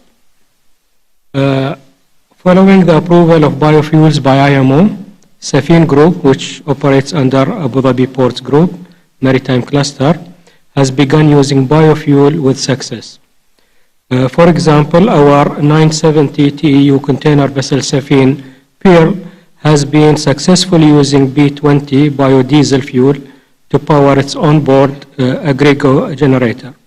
This is created by UAE-based neutral fuels using recycled cooking oil collected from restaurants. Thanks to the circular economy initiatives by Tadweer, which is Abu Dhabi Waste Management Company, this has reduced the vessel's footprint, carbon footprints by 20%. The trial of very low sulfur fuel oil by our 1,300 TEU container vessel Safin Pride has also exhibited success and similar reduction in carbon emissions. Additionally, we are exploring hybrid vessels to use dual fuel, hydrogen or methanol fuel systems for tugs and also conversions of existing tugs to greener fuels. With regard to the collaboration area with the other ports in the region, we are proud to participate in the Port of Notre Dame's strategy to supply Europe with 4.6 megatons of hydrogen annually by 2030. This is the UAE is working with the Netherlands to set up export-import corridors for clean hydrogen, and we see Khalifa Port, our flagship port, as the key gateway. Being developed as a hub for export of green hydrogen and derivatives, discussion with TAQA around the development of an industrial scale green hydrogen to ammonia export project is ongoing. In 2022, Abu Dhabi Ports Group signed an agreement to clean energy, handling and transport with ADNOC and German Logistics and Transportation, HHLA. The agreement will support collaboration with HHLA on clean hydrogen handling in the port of Hamburg and import to Germany, as well as further transport to hydrogen-related products within Germany. Thank you. Thank you very much for that. Let me go over now to Executive Chairman Paulson. And Nelson's fleet of ships operates out of Singapore. How is Singapore, as a world-leading port, adapting to becoming a multi-fuel center with an assured supply of green fuels for shipping? And what will be needed in terms of storage and transport infrastructure? Where do you think the biggest challenges will lie? Thank you very much, Melinda. Indeed, Singapore is very, very big on this subject. I think the one problem that we have there is that our shortage of land. We simply have very little space. In fact, about 20% of Singapore Island is reclaimed as it is, and the potential for further reclamation is very, very limited. But Singapore, through a very hands-on government approach, a very active Maritime Port Authority of Singapore, PSA, etc., are fully committed to this. And we talked about green corridors a minute ago. Both, and as mentioned by the U.S. Undersecretary of State, the green corridors have been set up between Long Beach, California, and Singapore, and more recently between Singapore and the Netherlands. So I think you could say that the investment in technology and everything around this issue in Singapore is top of the range. Singapore is today the world's biggest bunkering port, selling about 50 million tons of fuel a year. That obviously is a figure that they hope and would aspire to changing into green fuels of equivalent numbers, figures in the future. If I may just very quickly go off script and just say that I think this type of arena event is tremendous for our industry to meet representatives of other countries.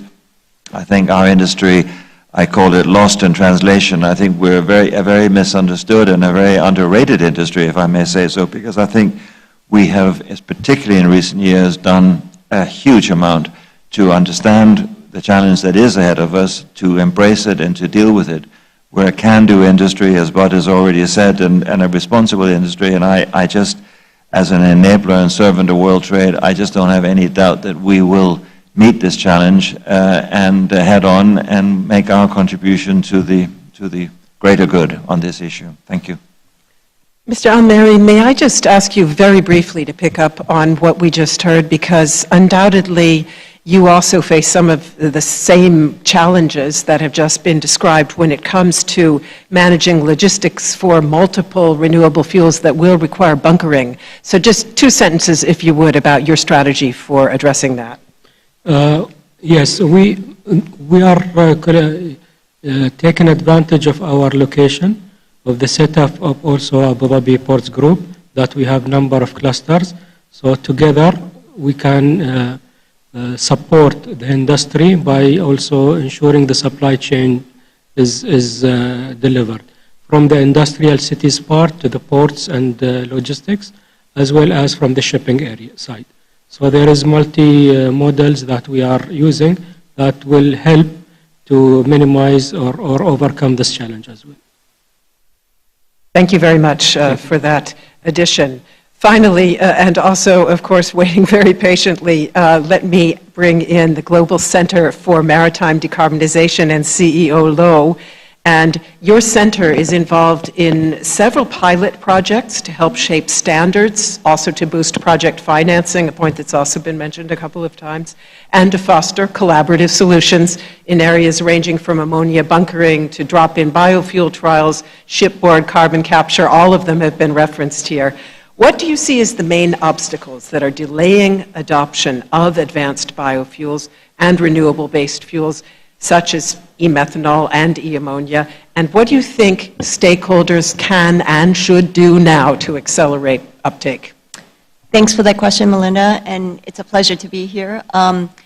I mean, there are many factors. I'll start with availability, which is something that we've talked about extensively. And I thought at this point I would just contextualize what Carrie Trout had said, which is the 5% zero carbon fuels by 2030. Just to give you an absolute magnitude, that 5%, if it were e-methanol or e-ammonia, that amounts to 40 million tons. Today, we produce 200 million tons of gray ammonia, but we only trade, like on ships, 20 million tons. So this is twice as much, and it only constitutes 5% of what we need by 2030. The IRENA report last year counted up the number of ammonia projects that are in the pike, and by 2030, that's 15 million tons. This just gives you an order of magnitude of the scale that we need in terms of the green fuels in order to decarbonize shipping. So while I agree that the demand is not yet there, the supply is not there either. So as long as we agree that we need to decarbonize, the demand will be there and the supply will have to be there as well, is how I think about it. And so I think at this juncture, in terms of talking about availability, I would say what we need to do is to, not wait for the off-taking agreements before fuel production facilities are built, not wait for fuel production to be at scale before zero-emission ships are built. I think we just need to move in parallel. That's sort of what we need to do with availability. But there are other factors that impede deployment of fuels as well. I think safety was mentioned. Seafarer training is another one. So our center is working to come up with the studies and pilots so that we can demonstrate that these fuels can be bunkered safely. 800,000 seafarers need to be trained, and so competency framework needs to be developed. We're working in partnership on that as well so that we can harmonize this across the board so that these different pieces are ready when the fuels are available to be deployed. So I'll end by just kind of saying that we kind of need to help each other here. We're really in this together. I mean, shipping is such an integral part of the global supply chain, so we can transport the new fuels that will be available. But let's face it, we can't decarbonize. If you can't decarbonize if we don't decarbonize. Our Scope 1 emissions is your Scope 3 emissions. So we really need to help each other. Thank you very much for that message. Let me now return to a last set of pre-registered country interventions. We have 3 seafaring nations that also requested the opportunity to speak, so perhaps some of you would care to pick up on some of the points that have been made here about port infrastructure, and perhaps also you care to share something about your own timeline for policy to support decarbonization of shipping. I'll begin, if I may, with Panama, and Rosilena Lindo-Riggs is Deputy National Secretary of Energy for Panama. You have the floor. Thank you, Mrs. Moderator. I really appreciate the opportunity that IRENA have arranged this dialogue in order to share a little bit with you what Panama is doing in order to assure that decarbonization takes place. And as the world walks toward a net zero decarbonization, Panama, a carbon negative country, is preparing itself to increase its commitment to enable climate balance initiative with global impact. And yearly, the 29% of the cargo volume that cross the Panama Canal are fossil fuels. And while foreseeing the expectant role of green hydrogen and the different derivatives, we are clear in the opportunity to use our competitive advantage, our logistic hub, our maritime hub, our financial hub, our aviation hub, and also using our knowledge of services aligned with our natural resources, sun, water, wind, in order to facilitate green hydrogen and derivative production, storage, installing green bunkering as the market niche to be developed and deployed. And we seek to consolidate ourselves as the hub of the hubs, together with our infrastructure, knowledge, and services, which currently, through the Panama Canal, reduces more than 13 million tons per year by shortening the routes of the maritime sector. And Panama is preparing for the establishment of our transformational green hydrogen hub, inspired in the need not only for the production of this type of fuels in Panama, but also the regional need of our Latin American countries to lead the green hydrogen initiative.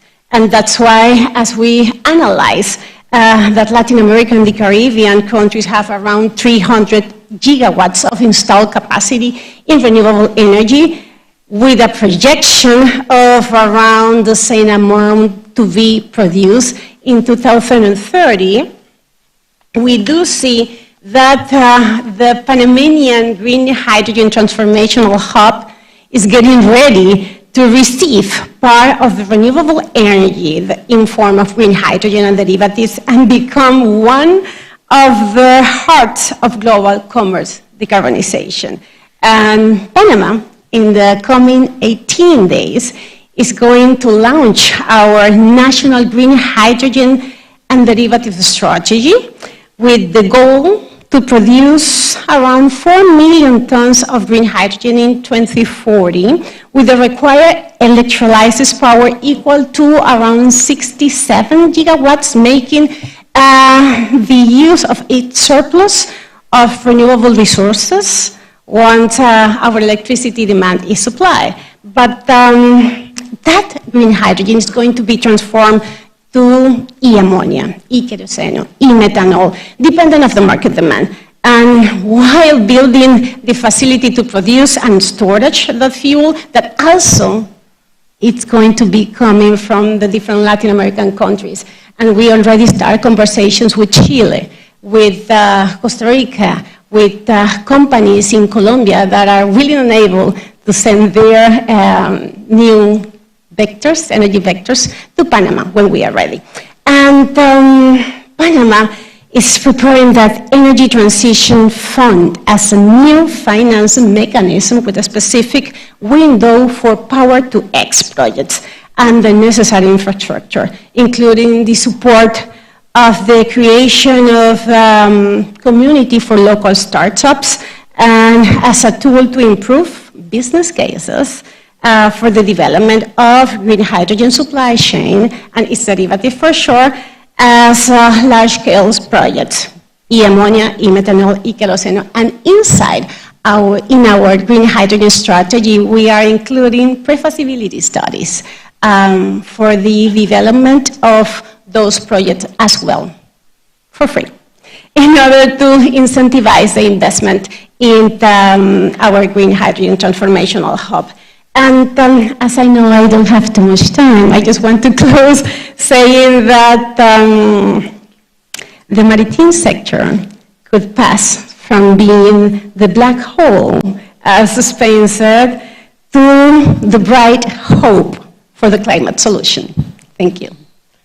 Thank you very, very much to you, Deputy National Secretary, for those remarks. Just because we are now officially in overtime, everyone, I do have my eye on the clock. We will take 2 more pre-registered country interventions and then come to a couple of additional interventions that have been requested in the course of the discussion. But I am endeavoring to close our proceedings by 6:30 and hand back to the chair and Irina for conclusion. So please, everyone who continues to speak now, so grateful for your efficiency when it comes to time. I hand over to the Netherlands, and Frederik Wisselink is Energy Envoy for the Ministry of Economic Affairs and Climate Policy. Thank you, Dr. Crane. I will be concise, I promise. First of all, I want to share with you what you all have said, that we need to collaborate, international collaboration, not only between the shipping sector, but also between countries and international organizations, to start with. Then, a few points. Our history is characterized by a rich maritime tradition, and a shipping sector plays and still play a significant role in our economy. And to ensure that the shipping sector is fit for future, it needs to transform. And we will help concrete initiatives to help this sector to align with the 1.5 degrees goal. How do we do that? We allocated extra funds to stimulate, as a launching customer, the development of zero-emission ships.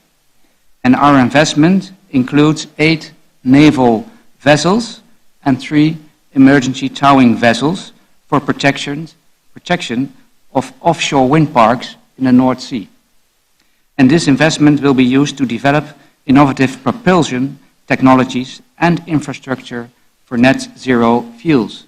And then I skip a lot and turn over to hydrogen. Just a few words on hydrogen and the role of ports.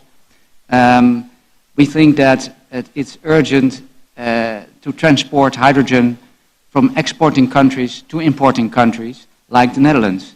And the international trade in hydrogen will provide a major push for maritime technology. And the port of Rotterdam is a fine example where all these developments take place, with import terminals for hydrogen, with hydrogen pipelines, and with major off-takers of hydrogen. And to conclude, as I started with, we welcome strong collaboration between major ports worldwide to accelerate the scale-up of the technology and infrastructure, and to make ports and ships essential links in the development of a global market for renewable energy. Thank you. Thank you very much, Mr. Wisselink. And I go now to Norway, and Hans Olaf Ibrek is Special Envoy for Climate and Security. You have the floor. Thank you very much. I'm really encouraged to listen to the debate so far, with all the practical examples of actions taken to decarbonize shipping. Of course, as a large shipping nation, green shipping is a priority for Norway also. And I'm pleased then to build a little bit on the comment from my US colleague, because at COP27 we launched the Green Shipping Challenge, and 40 specific announcements were made at COP27. And in the interest of time, I just will bring your attention to the website, where we can all go in and find an overview of the various announcements that were made at COP27. My colleague from Denmark, Thomas, mentioned already several of the Nordic cooperation activities that we are ongoing. So let me just highlight a few examples from our side in the interest of time, some of the domestic action that we are doing. We have set a target to reduce emissions from domestic shipping and fishing by 50% by 2030. And to reach that goal, we need to then have 700 low-emission ships and 400 zero-emission ships in 2030, distributed over all ship categories. We've actually made some progress already. We have transitioned 42% of ferries in domestic traffic to electric power, and the first fully electric high-speed passenger vessel in public service was also delivered in 2022. And we've also started then to deploy other zero-emission solutions, such as hydrogen and ammonia, in the fleet operating in our coastal areas. And of course, like was said before, we will also enhance our international action to decarbonize shipping, and we look forward then to further discussions within IMO to strengthen climate ambitions when the revised greenhouse gas strategy will be adopted. We will also continue to support developing countries in their efforts to reduce greenhouse gas emissions from the maritime sector. We support several initiatives already, including the IMO project Green Voyage 2050. Thank you. Thank you very much for that. Unfortunately, I cannot open the floor to spontaneous interventions now because the time is simply too short, but I do have 4 interventions that have been registered in the course of our discussions. I will go first to the United Kingdom, if I may, and again, the request for very, very, very concise remarks. Thank you. Thank you, Chair, and I will try to be as concise as possible. And thanks to Irina for organising this really interesting debate. Colleagues, we know that maritime transport is currently responsible for almost 3% of global emissions. If it were a country, it would be the world's 8th largest emitter, and we also know that without further intervention, this number will only grow. So far greater climate ambition from the international maritime sector is urgently needed, and that's why the UK is committed to raising the ambition of the IMO's initial strategy on the reduction of greenhouse gas emissions from international shipping, so it's in line with the Paris Agreement, which means a target of zero emissions from international shipping by 2050. I'm pleased to see that is becoming increasingly the consensus amongst IMO member states. So I agree with many of the comments made from industry today. Clearly, it will be a challenge, but technically it is feasible, with most mainstream alternative fuel options intended to be zero emissions without requiring offsetting.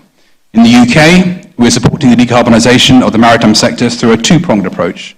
Firstly, R&D funding and investment through the UK's so-called SURE programme, and secondly, a comprehensive policy and regulatory programme.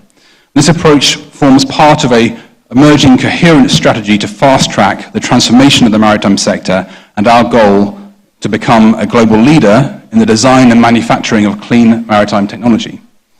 Just a few interventions recently. We have the second round of the Clean Maritime Demonstration Competition that allocated over £12 million to 31 feasibility studies and pre-deployment trials in clean maritime solutions across the UK. We also released the £60 million third round of the Clean Maritime Demonstration Competition aimed at large technology and system demonstrations, which will be announced in 2023. We also have grant schemes for early research projects delivered by our world-leading universities in partnership with UK Research and Innovation. And looking further ahead, future interventions will be aimed at accelerating the rollout of zero-emission solutions for vessels and portside infrastructure that are nearing commercialisation, developing international green shipping corridors, in particular through the Clydebank Declaration, exploring green skills initiatives in partnership with our Department for Education and National Shipbuilding Office, and the inception of the Centre for Smart Shipping. Thank you. Thank you very much for that. Let me go now to the Clean Energy Ministerial. Thank you, Dr. Melinda. I'll be very brief. Excellencies, distinguished delegates, on behalf of the Clean Energy Ministerial Secretariat, let me first thank Arena and the International Chamber of Shipping for convening this important dialogue on decarbonizing shipping and the role of ports. And in the past decade, as many stakeholders said, while we made collective progress on several aspects of global clean energy transition, we're now moving to a new phase of this transition, which will require taking up cross-sectoral policy action and bringing together multiple sectors of the economy and a diverse set of stakeholders. To be able to reach our ambitious target for achieving net zero, where through hydrogen deployment or biofuel substitution, much more cross-sectoral discussions are required with the supply chain stakeholder, such as shipping industry colleagues in this room today, to understand what is realistically achievable, but also to see what frontiers need to be pushed forward. And in this context, at the 13th Clean Energy Ministerial meeting last September in Pittsburgh, the same member governments welcomed the idea of a new initiative called the Clean Energy Marine Hubs Initiative, which will be launched officially at the 14th Clean Energy Ministerial meeting under India's presidency in July this year. I think the honorable ministers in this room and the shipping industry leaders have given us a very clear message that this topic requires critical attention and will need significant international collaboration. Some member governments and stakeholders are already working closely with the industry on making this happen, and we welcome IRENA and other partners to join these efforts towards the Clean Energy Marine Hub Initiative. And we look forward to a successful launch in India in July. Thank you once again to IRENA for inviting us to the discussion. Thank you very much to CEM. I go on now to the International Energy Agency. Thank you so much, and thanks to IRENA to making this ministerial session as such a strategic, important topic. We also see shipping as a strategic enabler with consequences much larger than the shipping sector per se of decarbonization, however, at two conditions. One is the regulatory and market incentives. So, for instance, even if we were to put a lot of biofuels into shipping today, who guarantees and how do we make sure that those biofuels do not go to much more lucrative markets in road transport somewhere else in the world? Second, to have infrastructure at scale and rapidly. I wanted to bring the same numbers that was mentioned before. If this 5-7% clean fuel was ammonia in 2030, that would double to triple the whole world traded ammonia today. And this, of course, does not take into account ammonia demand for co-firing in coal power stations or for fertilizer industry. So this is huge infrastructural needs, and this is really the focus. Who pays for that? What coalition needs to be built in order to invest, in order to break this chicken and egg of the investment certainty? And of course, all this with the most stringent sustainability, health and safety operations, both for biofuels and ammonia. Now, the IEA is ready to collaborate with international organizations, IRENA, IMO, our SEM friends, and in particular the Port campaign, and all governments and stakeholders to support this transition. We need to do something like what has happened on sustainable aviation fuels. Thank you for your attention. Thank you very much. And finally, the ACME Group. You have the word. Thank you, Moderator. I would like to share with you the first one that India has built the first solar to green ammonia plant way back in 2022. When we did in 2020, I think what we realized is that when we are talking of scaling up ammonia, there are three problems we need to solve it. And I'm happy today we were able to discuss and put across. The first problem itself is the technical problem. How do we build large ammonia plant which can work with the fluctuating alternative power or grid? In fact, the first plant itself was the very, very critical challenge when we built the plant, when we started running it. So that's one problem I would like to put across when we are thinking a multi-gigawatt kind of a renewable deployment, how these ammonia and process plant will run and how we'll produce. The second challenge is what we are finding is that getting the offtake. I think this is the important point which is being discussed. The good thing what has happened in last 3 years, I have seen it, that fortunately we were able to get the attraction from the fertilizer industry. So the green ammonia, the first offtake agreement, we are able to agree with green ammonia for long term, it is going to the fertilizer industry. So the fertilizer industry has given the hope, but then IMO has to now work out and give the next stage where it can be scaled up to the next level.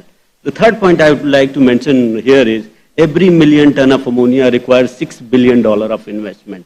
If you are talking about 50 million ton or 100 million ton kind of this one, we need a $600-700 billion of investment. And this investment, what we are talking about in the area, some of those countries are not even investment grade. So getting the financial institution, and I will request all the excellencies here to think of how do we put the resource to set up the plant. While India has taken a very strategic move recently to set up 8 to 10 million ton green ammonia plant with the government support, I think many more countries need to do this. And these 3 points, until it addressed, we will not be able to solve the problem of the fuel, what we are talking about. Thank you. Thank you very much. That does wrap up our floor discussion here at this very, very valuable ministerial roundtable on decarbonizing shipping. I'm not going to attempt any kind of a summary except to say that I think the exchange absolutely has illustrated that maritime shipping is moving fast when it comes to the use of renewable fuels, also to the transport of renewable fuels, and it's doing so with a lot of help from friends across the entire shipping and energy value chain. So let's say a very warm round of thanks to all of our panelists and also to all of the country delegations for their contributions. How about a quick round of applause?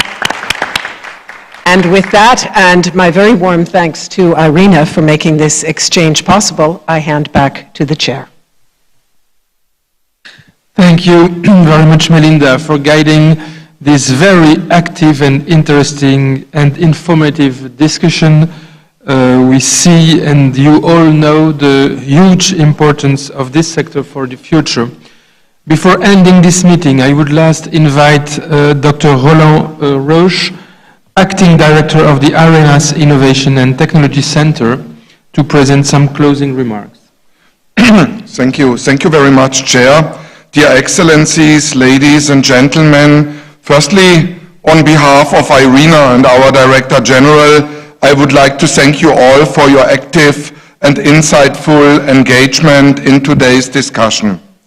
Maritime shipping has been and will continue to be a key sector of the global economy, and today we heard about how the narrative of how to solve the decarbonization of the shipping sector is becoming a narrative about how to collaboration to harness the business opportunities and synergies related to, firstly, trading massive amounts of renewable fuels overseas for hard-to-abate sectors. Second, modernizing and developing new port infrastructure. And third, using those fuels to power cargo ships. It is very encouraging to hear so many announcements today from the private sector on their plans to scale up and accelerate the production of renewable fuels, as well as to demand those for shipping and ensure that they will be traded globally. This demonstrates that the convention of the greening of the maritime sector being so hard to abate can be addressed. It is clear that technology, and we have heard also that engine technology is not a barrier anymore. Renewable options like biofuels and e-methanol are already available, and others such as e-ammonia and e-methane will become available in a few years. Fuel producers highlighted the importance of a multi-fuels based on green hydrogen approach to ensure flexibility as actions are taken to green the maritime sector. One size doesn't fit all, and therefore tailored solutions must be implemented. Ports, with their unique position in the maritime value chain, will be instrumental in the provision of renewable energy power and deployment of new infrastructure to support the greening efforts of this sector. They are also collaborating to ensure the availability of renewable fuels in main shipping corridors. Governments are aware that new policy framework with guidance from institutions such as IMO, ISS will be imperative to helping maritime sectors in planning their greening action. Also, IRENA has, with its 164 member countries, a very good position and a role to connect the national plannings, the national plans of the member countries, and to link these plans with the shipping sector. There is also a strong need to develop harmonized approaches for the maritime standards and decarbonization targets. There is also a recognition that government have a leading role in promoting there is also a recognition that governments have a leading role in promoting an ecosystem where sustainable investments and incentives use of low carbon fuels can be fostered. A call to develop a well-to-wake approach for emission regulations associated with e-methane, e-methanol, e-ammonia production would benefit the maritime sector greatly. We cannot overstate the crucial importance of collaborative international public and public-private efforts to successfully address the global challenges associated with the greening the shipping sector. Many examples were shared by participants, clearly demonstrating a recognition that without collaboration, the decarbonization of the shipping sector cannot be achieved. Green shipping corridors are an important instrument to help to demonstrate and scale up solutions to decarbonize the shipping sector. Several countries today pointed out that such projects across the globe, which will also offer important lessons learned. The role of human talent, reskilling and upskilling is equally important, and several organizations are already partnering to ensure that opportunities are available. From this ministerial dialogue, Irina will follow up on the input from our members by strengthening our work closely with our membership, private sector and key partner, including the International Chamber of Shipping in support of the Clean Energy Marine Hubs initiative under the Clean Energy Ministerial, and IMO supporting its processes to accelerate action. Once again, thank you all for your active participation and engagement in this session. And I would like to hand back to your chair and thank you all for this very interesting discussion this afternoon here in the United Arab Emirates. Thank you. Back to the chair. Thank you, Dr. Roche. I would really thank again all participants for your active engagement and insightful interventions. I look forward to seeing how the inputs received during this session can contribute to moving forward in decarbonizing the shipping sector. Thank you all for this positive and constructive dialogue. This concludes our consideration of agenda item 8. Good evening to everybody.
Thank you so much, you guys. Really, you did a great job. Really impressive. And it was a pleasure. I would love to work in this area more with you. So if you see opportunities, keep me in mind. As I was just saying to Mr. Grimaldi, I've been working in shipping probably since 17 years. I was trained by one of the greats who was at NOL.